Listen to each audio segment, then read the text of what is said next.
ঝরঝর করে একটু জল পড়লো, আবার চচ্চর করে রোদ্দুর উঠে গেছে। আজকের আমি ফাঁকি ভাজি রান্না করব।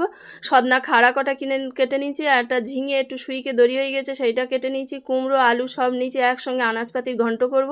এই খাবারটা দেখলে আবার আমার মেয়ের গায়ে জ্বর আসে, তো সবজি মোটে খায় না কেন, একটু আনাজপাতি দেখলে ওদের গায়ে জ্বর। এই জোর করে বলি একটু খাবি, তার জন্য ডাল সিদ্ধ করব, সবজির ঘন্ট আর ডাল সিদ্ধ করব। খাওয়ার সময় কিন্তু অনেক কিছু পাবো, যেন কালকেকার বাসি খাবার আছে। ফ্রিজের ভিতর খাবার খুব একটা পছন্দ হয় না, কিন্তু নষ্ট করবো। এই একটু ডাল সিদ্ধ, সবজিটা মনে হয় কি অনেক হলুদ পড়লো কে জানে। তাই দেখো এই আমের চাটনি আছে, মাছের তরকারি আছে, মাছের সর্ষে পোস্ত, আর এইদিকে আছে ওই মাছ ভাজা। আর ওই ভালো করে একটু চিয়া সিড ভিজে দিয়েছিলাম, শশা কুচে নিয়েছি, তার মধ্যে টক দই, চিয়া সিড আর শশা দিয়ে চটকাচ্ছি। আমার বরের আর তস হয় না, এসে হাত দিয়ে ছো মারতেছে, তাই আমি বলি দাঁড়াও ভালো করে মিশে দিই। তা ওই খেয়ে এক্ষুনি দুইজনে আনতে বের হবো, বাইক নিয়ে বলতেছি একটু আগে বের হবো, চলো কটা একটু ফটো তুলতে হবে, তো ফটো তুলি। তা ওই বাইপাসের ধার ধরে যাবো আজকের, আর গাড়ি ফিরবো নি। গাড়ি করে নিয়েছিলাম একটা, ওই ফেরার পথে বাবুর নিয়ে গাড়ি করে আসি, কিন্তু ওই আজকের বাবা বাড়ি আছে বলে বললুম চলো বাইক নিয়ে যাই বাবুর আনতে।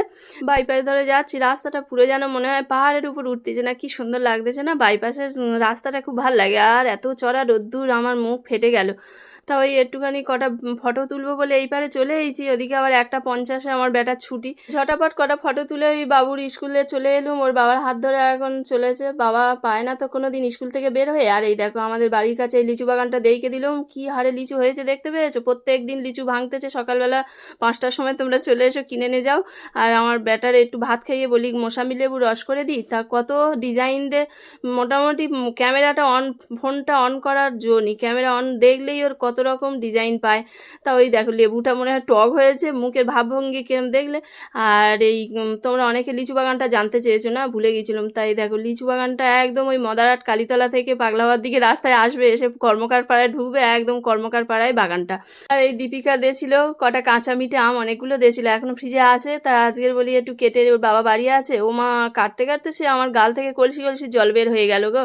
তাও কি সুন্দর লেগেছে, এত ভাল লেগেছে। আগে কেটে খেয়ে নিই, তারপর বাবা ঘরে আছে, গিয়ে কটা মিশে দেবে। এই দেখো খেতে খেতে টপাস করে সে অনেকগুলো খেয়ে নিচ্ছি। কি সুন্দর হয়েছে দীপিকা, হেভি হয়েছে।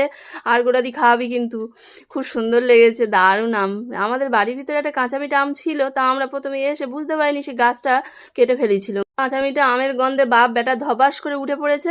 তাই সত্যিকারে কাঁচা মিঠা আম মাখা দেখলেই গাল থেকে জল আসে। তোমরা ফোনের ভিডিও দেখতে দেখতে আবার সব ফোনের ওপর জল পড়ে না, দেখো কিন্তু শেষকালে আবার আমার দোষ দিওনি।